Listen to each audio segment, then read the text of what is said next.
fuel the nectar of the gods here. So Yeah. I'm that All guy. right. All right. Well, let's get going here. I'll Sure, man. guess a countdown in three, two, one. So it's my opinion that the voice is the first instrument. Like the first thing we hear about in the Bible, the first there's no trumpet sound, there's no drums playing. It's and God said, it's a voice, right? And I believe the voice is the most powerful instrument in the universe. And wouldn't you know it, I'm sitting here with one of the most powerful voices on the planet. Man, I don't know. I don't know. Have we run across each other over We the did, years? man. And I remember we played Astroworld together with it was Guardian, yes. you and Michael W. Smith.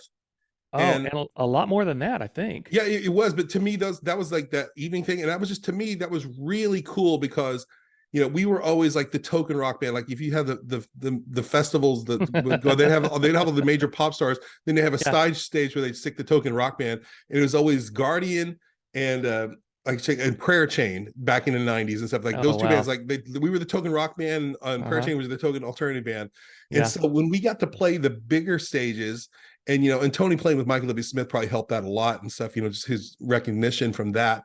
But I remember that date and stuff like that, and met you guys, and just that was just a really insane show. I just remember the whole night was like that was one of those things like this is cool, man.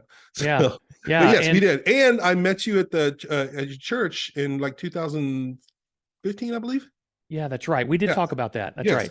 Yeah, but I think the Astrodome is the only time on tour that we really came across each other Yeah. Oh during yeah. during the heydays of our careers. And I would say that was towards the end of our career because I was already a worship pastor at a church I'd helped plant in Orlando. Okay. And I'll Wow. never forget that night. I was thinking, I grew up in Texas, I grew up in Waco, and that night was KSBJ's like 30th anniversary or Yeah. It 25th was some. anniversary or something like that. Yeah. Yeah, It and was. there were like 50 artists, and everybody was going to sing two songs. Well, of course, you know everybody's going to go long. It was a Of really long course. night, lots of massive sound problems. But I just remember going, "Oh yeah, I grew up in Texas. I know that Houston is 4 hours away from Dallas. So there's a flight that gets me back to my church on Sunday morning that leaves DFW at Uh-huh. 6 a.m. Gets me Uh-huh. back to Orlando. I can jump in a car. My wife will pick me up, and we'll get to church in time for me to lead worship. Well, what I didn't anticipate was how the Astrodome is on the south side of Mm. Houston, Hmm. and I literally drove 2 hours before I hit the first sign that said Dallas, 245 miles or Of something like that. course. And I remember just almost like weeping, going, Mm. I'm not going to be able to do this. But that's crazy. That's my memory. I don't have a memory of Yeah. Michael W. Smith. I have a memory of going, oh dear God, what did I get myself into? Having to drive that night. But Oh it's man. funny it's funny the memories that you take from those days. Well, before we get Oh going yeah. too far, I just have to say this at the beginning of every episode. Welcome to the One Degree of Andy podcast. Glad to be here. Jamie Rowe, great solo artist, great lead singer for many bands, but most people are going to know you Most people know from from the Guardian. band Guardian. Yeah. So, Absolutely, yeah. yeah, So really excited to have you here and to have this conversation with it's you. good to be here, man. It really is. Yeah. So Yeah. Well, so tell me where you are right now and what's right, going on in your life at the present. well, right now, okay. Well, I live in Columbia, Tennessee, the booming Uh-huh. metropolis of Columbia, and I think everybody else in the nation is eventually moving here because the traffic is just kind of Uh-huh. insane. Yep. My Which is daughter lives in Spring Hill. okay. Well, I work in Spring And Hill. Yeah, oh, okay. yeah. So it's Okay. I literally 15 minutes up the road. So Yeah, we it's probably good. passed each other a couple times. I'm sure of it. Yeah, or go to Kroger or something. Yeah. But no, I work for a guitar pedal effects company called True Tone, Oh, wow. and our main thing is I've been there for 12 years. We make the One Spot and the One Spot Pro. They're power adapters for guitar pedal boards, Uh-huh. and it's literally like one of those things where like if you name the artist, is that they chance are they use a piece of our gear.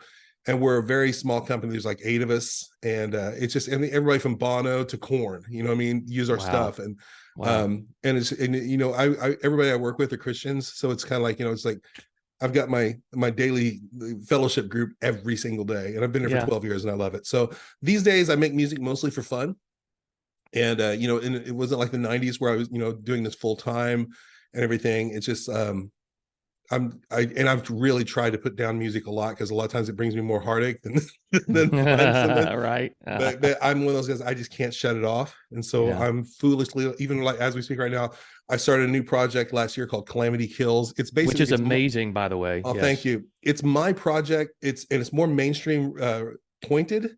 What I Uh-huh. say, it's more of like being salt and light type of situation. But I'm foolishly going for it right now. It's like, dude, we got on Sirius XM Octane's radio. We're playing Wow. on like a handful of stations all across the U.S. right now. Yeah. It's a cover of the song I Still Believe from The Call, which a lot of Christian artists know Oh because of Russ man. Taff. Oh, I know it from The Call. That was one of my Yeah. favorite college bands. Well, dude, no, dude. What's funny is I was in the shower last summer and I was playing a bumping playlist. I listen to a lot of these 80s pop, believe it or not. I'm the Yeah. metal guy who listens to 80s, like Duran and stuff. And Yes. Let the Day Begin came on. Uh-huh. Here's Yep. to you, my little love. I was like, oh man, it sounds good. And it made me think I'm sitting in the shower, like, Alexa, play I Still Believe. And so I listened to it and I was like, gosh. And I loved it. And I went back and I just thought, man, I'm making this. Oh, Alexa just heard me. Alexa, stop. um, the that was actually funny.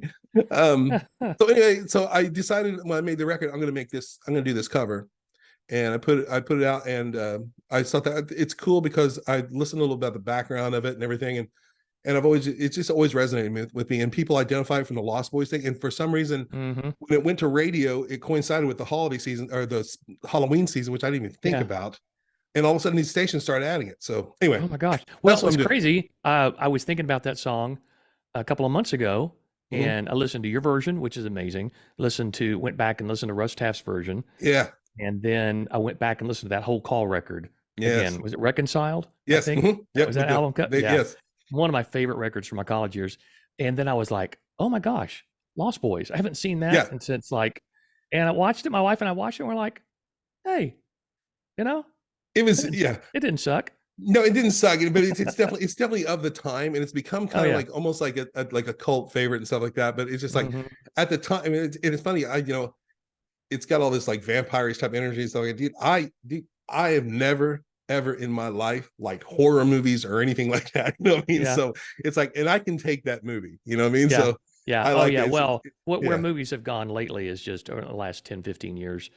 I just can't. We can't allow that crap in our house, most of it. Yeah. But I digress. The thing about you continuing to sing and always picking up this fickle friend of music, Hmm. I believe we're all programmed in the beginning. Those of us that have a voice or Hmm. that have just an innate musical gift, I feel like I think the Holy Spirit continues to beckon us. Wow, Use that gift, use that voice, because I believe music's the language of heaven. I really do. And the older I get, the more I understand that music's just not what I like. Or the music that I believe we'll hear in heaven is not just it's all the languages and all the styles. And I just believe all of it is programmed essentially by God in the beginning, that we're supposed to use it not only to draw people into our message, Mhm. but to proclaim who we are. Yeah. It's your unique way. And I say this all the time. I'm one of the luckiest people, one of the most blessed people that I know, because I get up on that stage and let it all out, Hmm. let all my emotion out, and let all my energy out, and get to say the things that I want to say in an impactful way. And you even more so with the genre that you're in, Well, man. It must be therapeutic for you to get up there and be able to It, sing it the way it you do. really is. And like I said, and these days, like I said, I don't get in a van and travel 700 miles to play. You know what I mean? I get to do select shows. Like I've opened for Striper the last two times they've come into town, and just done acoustic type stuff. But it really does feel good to at this point in my life. I'm 53. I was 20 when I joined Guardian. You know what I mean? So it's like I never in a million years thought I'd still be able to do anything at all. You know what I mean? It's like kind of like when we kind of faded away around 1999 and 2000. I really kind of thought that would be it. You Yeah. know what I mean? Stuff like that. I was hope, but I just really kind of thought so. I just, like I said, I walk around with a song in my head at all times and stuff like that. And I just realized, man, that's how God has programmed me. Hmm. He really is. That's right. And sometimes it's a thorn in my side. It really is. Like I said, I, went through a really painful divorce and everything. Just to be blunt, Andy, I was Yeah. just being a bozo Mm. around 2015, actually, probably after a few months after I met you. I think so. I went through a hard time, and during that time, man, I just kind of like had just I got remarried and just started life, and I was really content with stuff, and music wasn't going to be a part of that life, but I still would just write songs around the house, mostly for my wife. And what's funny is my wife, doesn't know anything about Guardian at the time or anything, doesn't know, but her brother is a major country songwriter who writes like number one hits. Like he's Oh, at like wow. 13, 14. So Yeah. anyway, so I was in that thing and stuff. And so she would turn me on this like country music stuff. And I started writing almost in that style, but I just wrote songs around the house for myself and for her. And then in 2019, a friend of mine, Rob Harris, asked me to play the Bluebird Cafe with him. Oh, And nice. so in me thinking, okay, I've got to do this. It's the Bluebird, it's the songwriting thing, Right. Yeah. And I'm sitting there thinking they're going to figure out that I don't belong here. They're going to ask me to leave. But I did. I played the songs. I played one Guardian song, but I played the songs that I'd written that no one had heard. Hmm. And people really seemed to like them, especially the people at the Bluebird. So it's like, okay, I remember telling my wife on the way home, I was like, I wonder if I did a Kickstarter, if people would be interested in hearing this stuff. And it's like, and she's like, you might as well. I said, what can her? And I said, you know what? And then I had that mindset of like, okay, let me do this so it can hurry up and fail so I can move on with my life. You know what I mean? Yeah, I And get that. it got funded in like 11 days. And so I made this Wow. country pop record, Wow. and in country pop rock, I should say, in 2019, then a pandemic hit. And during that time, I'm still sitting at home a lot and stuff. And I'm, just writing music. And I realized, okay, I'm this stuff. And I never sit down, I'm going to write a country song. I'm going to do this. I started writing, and rock and roll became fresh to me again.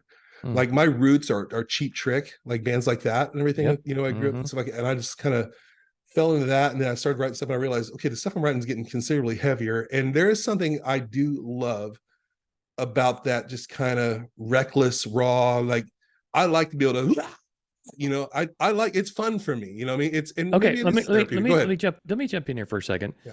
because this is a part just for me I find fascinating. I'm 57. Okay. You're 53. Mhm. What keeps your voice fresh? Like, how do you continue to do what you do You know what? vocally? Here's a few things I learned, and I'm going to tell you. Here's a great example. Okay, first of all, let me back up. In the Guardian days, um, people would ask me like, "Hey, do you take vocal lessons?" I had that mindset like, "No, man, you either got it or you don't." So, which anyways, which there is credence to that. there's truth to it, but okay, Yeah, this is go as far as like being too young and squirrely not to realize you need to take care of your instrument. true. So we're on the Miracle Mile tour, and all of a sudden we did this thing in the winter, and I remember taking like a week break, and then we had to come back out for the final run of the day. So I got a sound check, and I couldn't sing any louder than this. I couldn't talk any higher. And what had happened was, evident, and now I'll get to the point. I know this. I No, talk this is long, Andy. great. I'm No, I sorry. love this. No, Okay, well, get this. So anyway, so I'm keep singing, going. and the stuff, the Guardian stuff, it sounds all aggressive, but a lot of it's all in the, if people aren't watching, but it's in the mask. I mean, Uh-huh. it's more nasal cavity than throat and everything. Yeah. So when I sing like this, it's really easy. You know what I mean? When I sing like this, it's actually a little bit more difficult, believe it or not. Interesting. I'm doing all the stuff, and I realized I had developed some allergies I didn't realize, mostly to food. I went through a period where I was allergic to blueberry and Tylenol, aspirin, all this weird stuff that we happen to have the weird thing. Even Wow. NutraSweet, anything with NutraSweet, and I drink a lot of Diet Yeah. Coke. So it was swelling my throat. And so I developed what's called hyperfunction, which means your vocal cords go like this to make noise. Yeah. This side just decided to get really strong, and this side stopped working. Wow. So I had to go for 3 months rehabilitating my voice so I could sing again. So anyway, so anybody I ever told in the early 90s you don't need vocal lessons, I immensely apologize to you, and I hope I did not cause harm to your voice. You know, Yeah. there is somebody that I get knows that. something more than you do. So anyway, I do Yeah. that, and I just actually tracked a vocal on Monday, and working on actually a Christmas song that we're actually going to release on Black Friday, and it's a metal version of Jingle Bells. So Oh, nice. and it's a metal I'll be version. waiting for that one. It's a metal version. It's actually pretty fun. But on Sunday, I sang like a scratch to lay down the track and everything. And I realized, oh, it's a little tough, dude. When I fast, if I fully fast, like, and don't eat at all, in about 12 hours, my 20-year-old voice comes back, Wow. and Interesting. I can sing that stuff all day. Like this morning, I've already eaten like 2 slices of pizza left over from last night. So I like right now, it wouldn't be a good time for me to do a vocal. But if I fast, all of a sudden it just comes back in. It's kind of Yeah. crazy. And I it do took me a long time to figure that out. I do a lot of vocal coaching, and one of the things that I tell my students, especially artists that are trying to sing somewhere, every night, Mhm. is that one of the biggest things. I actually learned this from our friend Jim Caviezel, who was, before he was Mhm. an actor, he was a nutritionist and a personal trainer. And he said food is the most influential drug you can put in your body. That Valid. and we know that now. I mean, with all the things that we know that gluten can do for certain Hmm. people, and sugar, and anything that can. But I tell singers this: anything you've got to test yourself and find out what foods cause inflammation Hmm. in your body, because we know this. We can, you were talking about this. You can eat certain foods, and all of a sudden, you feel the pressure in your sinus cavity, Yeah. or you feel your throat kind of get a little Hmm. feel a little different. You've got to take note of that as a singer, and work out your own plan. Obviously, you can go to a nutritionist and get all that figured out, but you've come up with your plan to go, man, my body doesn't feel right when I eat this. Hmm. And you have to be very diligent, especially before you go and do concerts or go in the studio, Oh yeah. to just drink tons of water and make sure that you're very vigilant about what you put in your body food Mhm. wise. Yeah, on stage, you'll always see I always have room temperature water. I have the bottled water and stuff like that. It's always room temperature. It's never cold or Yeah. anything. As much as I love my beloved Diet Coke, not while I'm singing. You know what I mean? Yeah. But Yeah. no, it's really I learned a lot about that and everything, and it was just really insane. And even this summer, I got some fresh allergy. I'm allergic to wheat. It's mild, Hmm. but I am. And think everything has wheat. Yeah, it You know what does. I mean? So the pizza slices I ate this morning have wheat. You know what I mean? So So do you take vocal lessons now? Do you? no, I don't now and stuff, but I did for quite a Uh-huh. while and everything. I still sit back and Yeah. and do my and this trick is always good for me. Head up, swallow, stretch out, and do that before shows. And then, but mostly the trills, and I use a steamer a lot. Yeah. And then I know now when I get sick, even if it's going to cause an issue and stuff like that, like lay back. Don't try to, you Yeah. know, go all out. Otherwise, Hmm. you'll ruin the next 7 shows.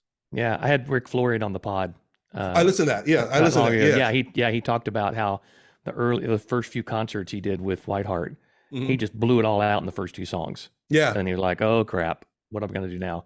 And so there is a learning, especially if you're going to go on tour. There's a learning curve that you Hmm. have to go through. But I go back to that natural ability. Not everybody can do it. No, there is Yeah. there is a lot of truth to that and stuff. I mean, I think somebody you can get to a certain point, but I mean, people would always assume I had these like insanely great vocal influences and stuff, and I didn't. I tend to like bands stuff like that. I mean, I'm a hair band kid, you know Yeah. what I mean? So it's like I remember I met Grover Jackson of Jackson Guitars back in the day, and he really liked the first Gardening record. He's like, "Super, who are your vocal influences?" I'm 20 years old. Like, yeah, I really like Brett Michaels from Poison. I like Vince Neil from Motley, and he's like, "Okay." It's like, and I realized that none of these guys can quote unquote technically sing, Yeah. but it sounds like I knew what I was doing, and that's a God thing, dude. Because and we can talk about this, but even our successes in Latin America and everything, which was the biggest thing that probably happened with Guardian, Wow. Wow. was us singing Spanish records. I don't speak Spanish, you know what I mean? I bet, but I sang it phonetically really well with a coach and stuff. So it's always like I've always been of the mindset that if God uses talking donkeys and burning bushes, He can use me for something, and that's really been the case for me, you know. That's awesome. Let's go back, because I want to go back to those influences and how you started your career, because we all have, if you're going to do this for a living, you probably were doing it when you were young. Mm-hmm. You probably were singing, somebody took notice of you, someone put you, whether it's in your family or a teacher, put you in lessons or gave you opportunities. Mm-hmm. Uh, but I want to know where that aha moment was for you. Like when was that time in Oh, your I life you're can tell like, you this. yeah, I think I can do this for a living. It wasn't doing it for a living. It was more like I can sing. I found out I could sing. Went to Six Flags Park in St. Louis, Missouri. Yeah. When I went to a Christian high school and everything, and we had a field trip Saturday where we all went, and they had one of those "You Can Be a Star" vocal booths, which is Oh basically yeah. I remember those. karaoke Yeah. stuff. Uh-huh. And we went in there, and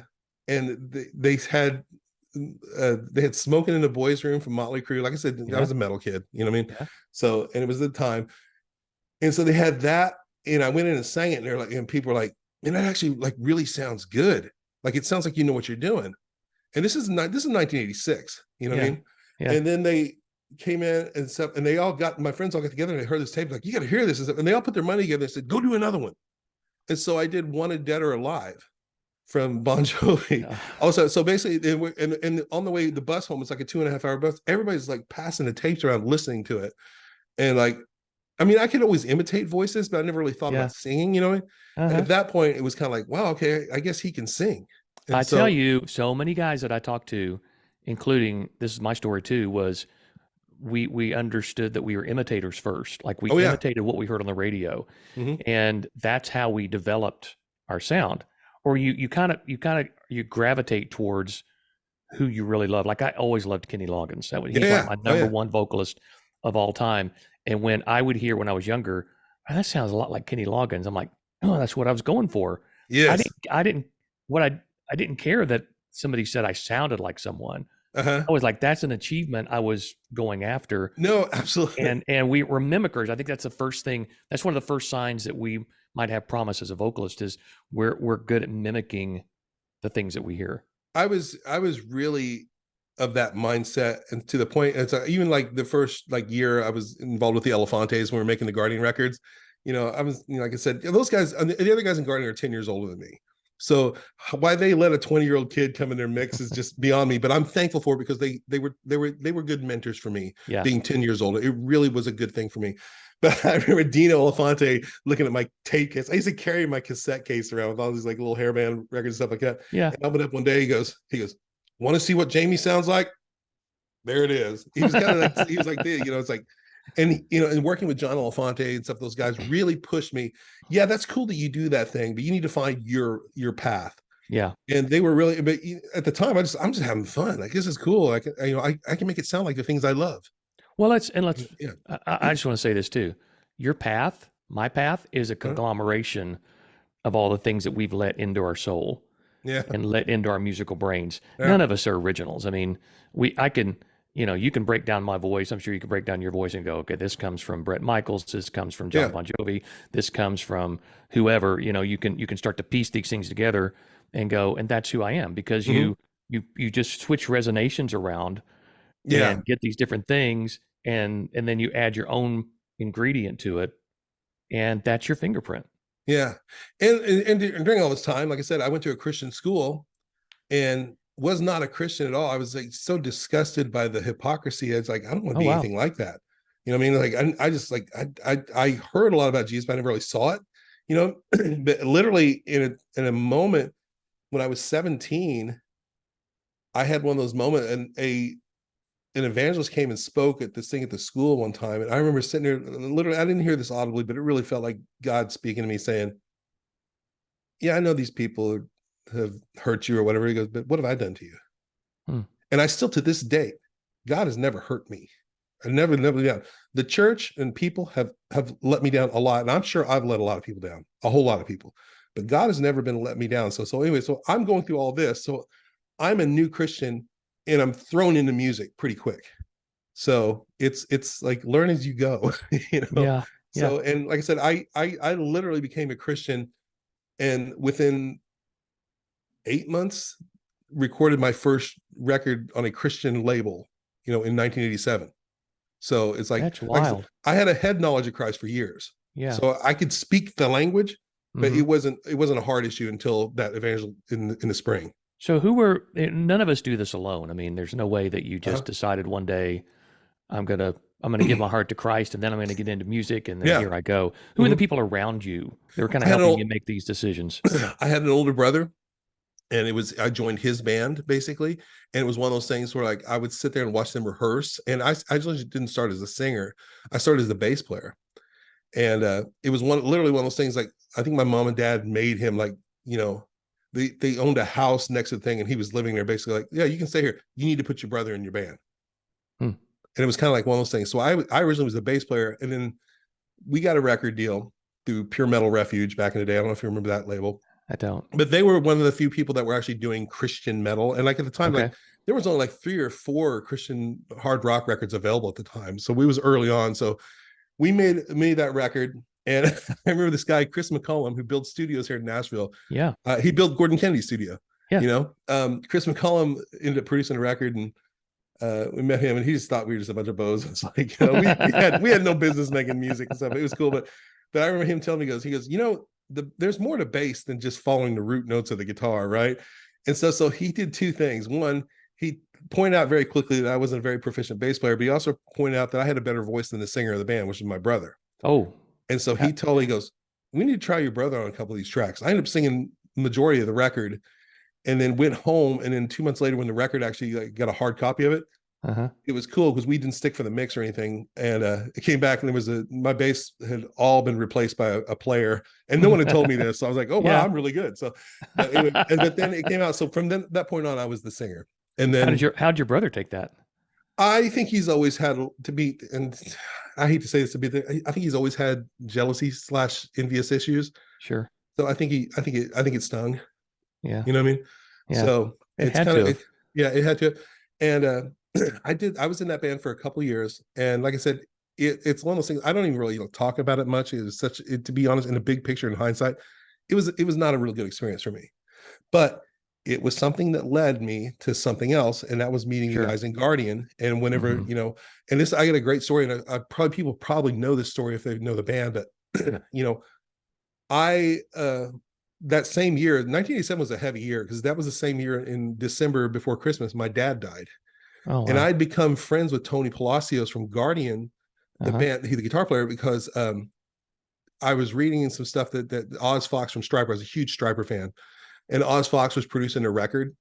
And when you do a lot of Christian media, there's these little fanzines and stuff that pop up. And this guy had interviewed me for my first band, and he said, I just interviewed the guys from Guardian. I said, oh yeah, I've been hearing a lot about them. And he goes, you know what? He goes, let me give you Tony's number. It seems like he's somebody you'd be interested in meeting and everything. Like, he passed on his phone number, and I cold called him up, 17-year-old kid. Hey man, don't hang up. I'm a fan. I just got your number for somebody because in my mind, I'm in Indiana, Yeah. and I think that they're Yeah. signed to Enigma Records. They're working with Striper, who was really big at the time. And he's like, "What are you talking about?" I was like, dude. And so anyway, we got to be friends a little bit, and we talked about him possibly producing a record. And then during that time period, I called him, and he called me back, and he left a message with my dad. And this was like before Christmas, and I was at a Christmas party with some friends at Pizza Hut, and the next morning, my father passed away. So outside of my household, Tony Palacio was the last person to talk to my dad. Oh. And so I didn't have any of my friends that lost a parent. I had no one that knew that thing.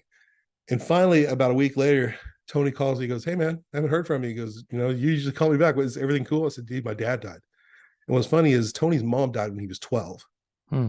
All of a sudden, we stopped talking about music, and he became a true friend to me. This guy on the West Coast that I'd never met in person, everything. He became a really good friend to me and stuff like that because he shared that experience of losing a parent, and he dealt Wow. with it. And he, like I said, those guys were good role models for me, coming in and stuff. It was really Yeah. helpful to me.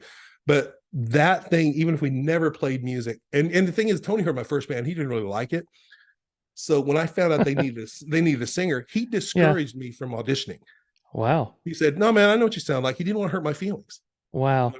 So, but Well, then how did you end up being in the band? okay. Well, so he goes, "We're kind of looking for like a David Coverdale kind of bluesy rock thing." I said, "Dude, that's totally me." He's like, "Okay." He goes, "All right, look." He goes, "Just go into a studio, set up a mic, and sing. We want to hear your voice." And I said, "Okay, cool." And they told me later that other singers, like, with no music, like, how do you, like, nobody would do it. And I was just like, okay. So I literally got into a mic in front of a mic in this personal studio this guy had, and did stuff like this, like, oh yeah, stuff like that I knew he wanted the blues stuff and show him I could do. And I FedExed it to him. And then was like, this is pre-internet. So I'm calling and checking, has it been delivered or not, and everything like that. And so Yeah. finally, after 5 days, Tony's wife, Brenda, says, "You need to go pick up that package."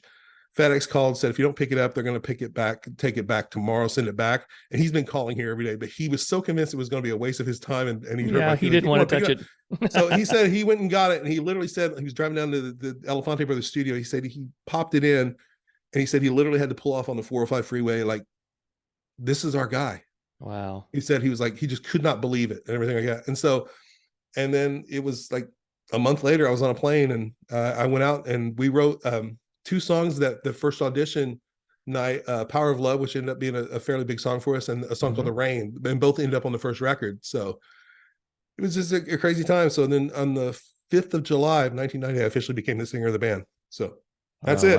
wow. Wow, that's crazy. Yeah. And you guys you had such a loyal following. I mean, Yeah. I want to get into that. I want to get into that a little bit because, we lived parallel lives and experiences where I was in the straight up CCM world. Yeah, but you got to play You the know, main stage. We played the side stage. So well, yeah, I know. no, no, I no. remember. No, I remember very vividly this emotion of driving onto the property of these festivals, Yeah. and they're taking us to the main stage, and this is like 3 in the afternoon, Hmm. and I would see a great band like Guardian or Hmm. White Cross or Yeah. somebody that was over on the side stage Uh-huh. just going bananas, going, man, that's really good. And they don't have a ton of people out there.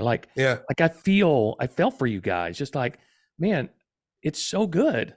Where's the audience in for that? And I know that they were in different places, maybe just not at, Oh yeah. Yeah. Jesus Northwest or, No, it's in wherever, but creation. No, there were places like Cornerstone Festival, which would be like predominantly hard rock. You know what I mean? right, And that would right. always do good. But to us, it was always a thrill to like play like Jesus Northwest or Creation, and even on the sides. We actually in Creation we always play the main stage. Oh, So that's great. we Good. never we never That we makes never me feel got. better.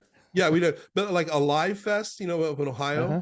Uh-huh. we were on a side stage one year, and I remember the promoter said, guys, I had no idea and stuff, because a lot of people these book this stuff like before some of our records popped open. Yeah. So we'd already accepted the booking, and it's like, man, I'm so sorry. I'm like, we're glad to be here, man. And they put us on main stage the next year. You know what I mean? So, But through but the years, what I was trying to get at though yeah, I'm was sorry. through the years though, I really started to understand how loyal your fan base was. Hmm. And for that genre of Christian rock Yeah. that I admired from a distance, but Uh-huh. I didn't know a whole lot about. I look back now and just go, man, it was such a great subculture of Christian music Hmm. that I'm glad was there. I just had Michael Rowe of the 77s Oh yeah, on. We sure. talked about that a lot. Just, one of those guys that was leading the charge back in the 80s Hmm. or, for rock and alternative Christian music and didn't have a lot of commercial success back Hmm. then. But Hmm. now, you know, guys my age and the stuff we were listening to, we're going back and going, this stuff's really great. I think the same thing about Guardian, just going, it was in a lot of ways better than what was on typical CCM radio. Yeah, yeah, I see what you're saying, but it's the time has changed a lot and stuff like that. We had a lot of quote unquote radio success, but we were never the band that would sit down and like we're going to write a song for radio. We just wrote Which I and, love. And I think that's and why your music's a little more timeless. Maybe has a little more of a, I don't know, tells a story of where you were. And I love that you guys in bands like that Guardian took a little more, Mhm. went off the beaten path a little more. We did, but it's funny though. Towards the end, once we signed with Myrrh, with Word and everything like that, it was funny because we actually, as far as like making a living, Hmm. did a lot better after we signed to like a quote unquote Christian major. Sure. But sure enough, man, and the times have changed. We come out right during the grunge movement when bands like Guardian, hair band and stuff just became kind of like unfashionable. You know what I mean? So Yeah. I literally would have people um like in 93 and 94 around the Miracle Mile and Swing Swing Swung era of Guardian. I would, we go to GMA week and there'd be people like presidents of other record labels and stuff like bigger labels. Hey, Jamie, how you doing? So I don't know half these people. Yeah. And then within 2 years, seeing the same people and act like they don't know me. Yeah. You know what I mean? That's how things had changed so much and stuff. But Hmm. we adapted and altered our sound a little bit. And I think it gave us a few more years than it did our peers because we've always been music fans. Uh-huh. And so we just wrote what we liked and it worked. But towards the end, there was definitely a little bit of that pressure. All right, guys, we spent a lot of money signing you. We need to make some of that back. So let's, let's take this song and maybe do a mixed version of it for this format and everything like that and everything like and then it's basically everything they signed us for all of a sudden became wrong. You know Right. what I mean? Yeah. Well, So welcome to the I've record industry. I mean, yeah, and that's how it is, and that's that's not every, yeah. yeah, that's not unique to us and stuff, but that's Yeah. just how it is stuff like that. But anyway, it was funny though. While we were going through that here in the U.S., we're blowing up in Latin America. We're playing arenas and selling them out Wow. in Latin America. Even my largest show in my life that I've ever played was in 2008 in Buenos Aires, Argentina. We had 85,000 people at a Guardian reunion show. It was Wow. outdoor. Dude, the U.S. ambassador came Wow. to meet us. You know what I mean? And I'm sitting there thinking like, what? And I got to take my oldest son with me. He, Yeah. who was too young to remember all that stuff, so he got to experience all that. It was like really cool. But anyway, so it's Incredible. funny. So we're going this thing where we're, falling out of fashion in the United States, but blowing up in Latin America. It's And that's so insane. crazy because, and that, I think that's what I was trying to, one of the points I was trying to make earlier was just you kept doing what you knew you needed to do as a band Hmm. and not just continue to conform to what the labels wanted, the mainstream Hmm. labels wanted, what radio wanted from you. Hmm. I know it probably sucked in at the time in certain places. You just kind of like, man, we can't, we can't get anybody to pick up the phone for us. But Yeah. then, but then you do what you do and you do it so well. There are pockets of that around the world that just eat that stuff up. Hmm. No, they're truly. We never saw that. We never saw anything like that in the international scene for him. And so that just makes me like, well done, guys. I mean, stick to the plan, do what God's called you to do. And man, God will go, I got But people out there see, to support you. what's so cool, man? And this is, and I love this, and I say this sincerely about Guardian. Anything we planned never worked. Anything we didn't worked. You know what I Yeah. mean? It's like I Wow. said, God, we always knew that Latin America was all God because it's not us. We didn't Mm. plan it. None of us speak Spanish. Now we can't enough to, like, El baño, andale, I need to go to the bathroom. You know what I mean? So I know that, but it's like we were very aware. And another thing is, here we are, 30 years removed and stuff like that. But man, in the 90s, the people you all saw on stage were also the same people you saw off stage. There were people who were fans of Guardian that saw themselves as fans, and we saw them as friends. Yeah. And they probably didn't realize that. You know what I mean? Yeah. It's like, hey man, good to see you. The people that follow you around from show to show, they consider themselves fans. We consider them friends. So there was a lot of cool stuff like that. And you talked about people being loyal. I remember some band, forget, we after a show was like, man, your fans know all you guys as names. And for him probably had that as well too, where they identified with each four people. Yeah. Yeah. And that connection was really cool, you Mm. know. Wow. So So tell me about the eventual like end of Guardian. Like when did you know it was time to walk away, do something else? well, obviously in stuff around, and 1999 was a pivotal point. David, our bass player, had gotten off the road. He'd become an A&R man for Forefront Records. Uh-huh. And once that got out of the ground and stuff, and then our deal expired with Murr, and so we actually had, I can say this now, as years later, we had one more record on the contract. They paid us to go away. What I mean? So for Yeah. a couple of years, man, it was pretty rough. But around 1999, we kind of saw the writing on the wall. Like we weren't getting, like, opportunities were drying up. People weren't seeking us out. Mm-hmm.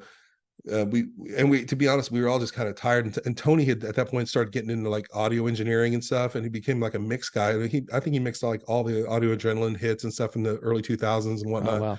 So everybody kind of moved on, and to continue the vow of poverty, I want to be an artist.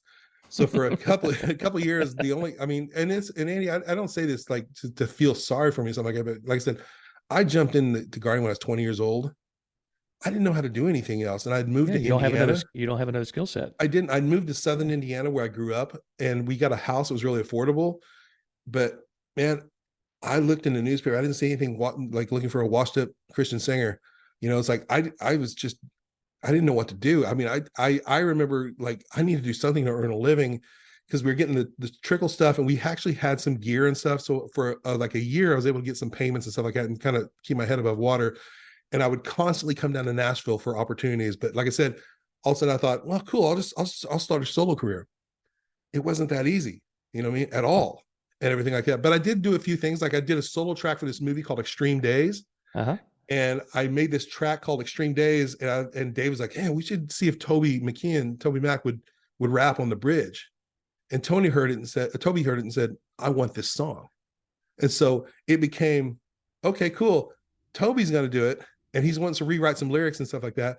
And he put on the soundtrack, and they gave me another song. But the thing is, that quote unquote launched Toby's solo career, because during the Wow. time he was kind of, okay, cool. Kevin and Michael doing their solo records. Let's go get that out of the system and get DC Talk back together.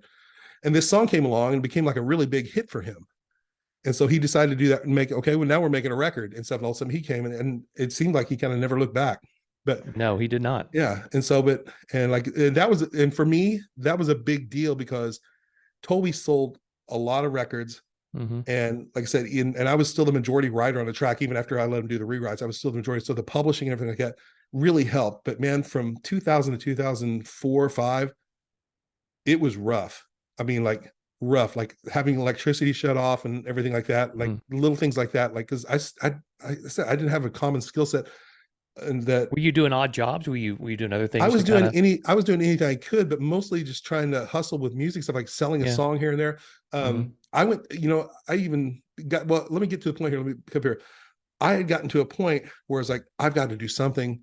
And those truck driving school commercials constantly showed up. Yep.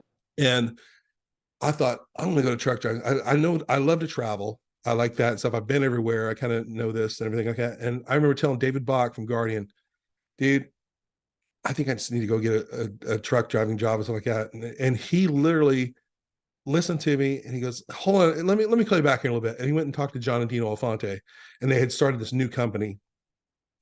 And he called me back, said, um, we were just talking. He goes, Jamie, you got way too much music business experience.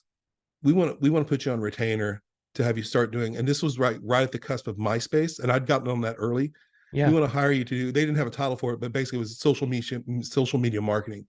And Wow. so all of a sudden, that changed everything because that leads up to what I do today. And if you don't know my background and stuff like that, I was the MySpace guy for a lot of Christian music back in the day, Oh, like okay.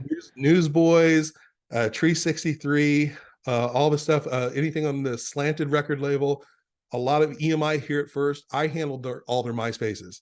And Wow. I got really enough to a point where finally Chris Estes, who runs Bethel Music now, Hmm. he was working at Integrity Music, and he read an interview with me talking about this. And he tracked me down, found me. So I exclusively worked for Integrity Music for 6 years, I think. So I Oh, did all the wow. soul. I did all, if it was MySpace and Facebook for years, from Hillsong, And I all was going to those. say that was Integrity's heyday, really. I mean, Yeah, no, during the Hill, when the Hillsong yeah. slash Integrity, I was the social media guy. Like Wow. I did Israel Houghton, That's amazing. and people don't know this. And what's funny is, um, I was trying to get another band going. I had this band during that time period called London Calling, which is, and let me back up. And we don't have to talk about this long, but let me back up. Okay. Okay. Around 2000, I read that book Roaring Lambs. Do you remember that, by Bob I do. Reiner? Sure do. It made a huge impact on me, and it totally to this day still resonates with me how I approach quote unquote Christian music and my music in general. Um, I really feel like Salt and Light is my goal and my agenda is to be salt and light in the world and stuff like that. So I've actually kind of functioned mostly outside of Christian music for the last 20 years with my music. And it's led me into some really, I'm going to say really cool places that I couldn't have been if I would have been a quote unquote CCM artist. I love that.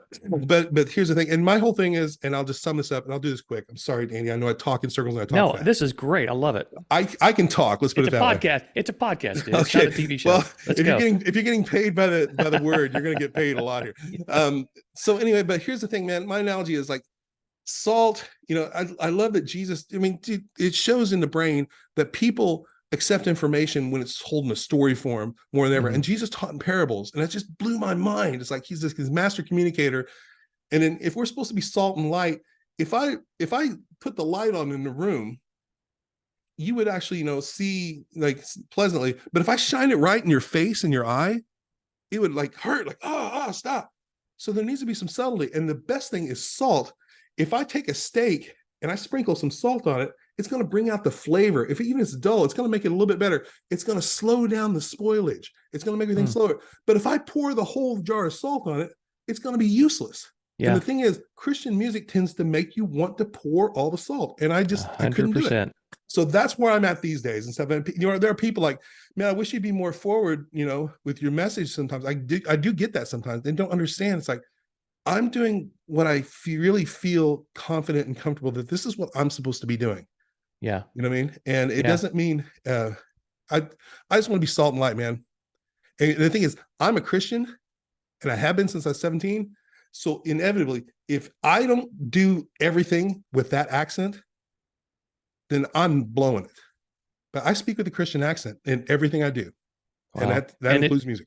and God just continues to open doors for you Yeah, to for be real. around people that need to hear the gospel Mm-hmm. and also just need to have a friend that's got their head on straight. I think that's one of the things that we don't think about is how many non-Christian friends do we have? Yeah, That we're not just pounding the gospel into their brains. We're just being there for them. No, you know, and I have. we're talking sense, and we're, you know, Mhm, we're our lives are reflecting peace and security, mhm. and especially in days like today, Oh yeah, guys like you that can be around, you know, other artists and different genres just to go, I don't know about you, but I got peace. yeah. No, I definitely. You know what? The thing is, I don't blend in when I'm in those situations. I don't. You know, just I'm radically different. You know, I'm just different. Yeah. But I understand God's grace for me, and I view people. I don't view them like evil. Oh, you're evolved. Man, they don't know how much they're loved by God. They don't know, and if they don't know, how do I expect them to act? How do I expect them to be? Yeah. You know what I mean? Yeah. So, but the thing now, if I'm going in there and just becoming, hey man, I'm the chief of sinners and I'm here, let's rock and roll, you know, then I've got a problem. But I Yeah. don't, man. You know. That's So awesome, bro.